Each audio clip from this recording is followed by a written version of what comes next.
पालघर जिल्ह्यातल्या जव्हार, मोखाडा, विक्रमगड आणि वाडा या तालुक्यामधील अनेक गाव पाड्यांमध्ये नागरिकांना पाण्यासाठी दररोज वणवण करावी लागते।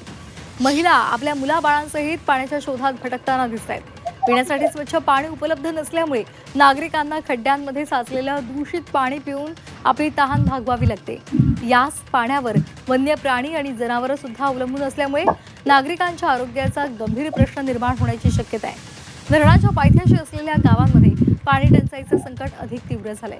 सध्या वाडा तालुक्यातील 7 आणि मोखाड्यामधील 12 अशा एकूण 24 गावपाड्यांवर टँकरद्वारे पाणी पुरवठा सुरू आहे।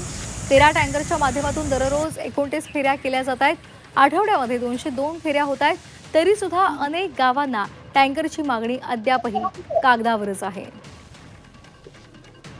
विशेषतः दुर्गम भागातल्या आदिवासी आणि शेतकऱ्यांना केंद्रबिंदू मानून मी अनेक माझे लढे उभे केलेले आहेत। ठाणे जिल्हा आणि पालघर जिल्हा हा धरणांचा जिल्हा म्हणून ओळखला जातो। इथल्या संबंध शेतकऱ्यांनी आदिवासींनी धरणांसाठी जमिनी दिल्या, परंतु आज त्याच आदिवासींना आणि शेतकऱ्याला कुठल्याही प्रकारे गृहीत न धरल्यामुळं देशोधडीला लागण्याची पाळी आलेली आहे। आज फार मोठ्या प्रमाणावर ह्या दोन्ही जिल्ह्यातून जमिनीची विक्री झाली, आदिवासींचं स्थलांतर चाललेलं आहे।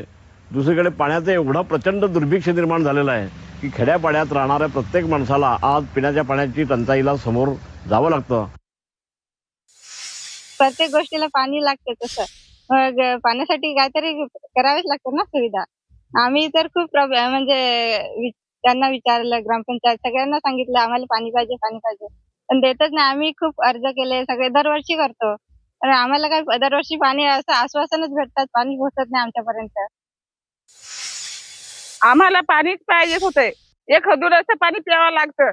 मग लहान लहान पोराला खोकला सर्दी आजार होतो, म्हणून डॉक्टरांकडे नेलं का मग डॉक्टर भांडतात आम्हाला का मग तुम्ही पाणी कसं काय पिता। आम्ही बोलतो का खड्ड्याचं आम्ही पाणी पिऊ सा।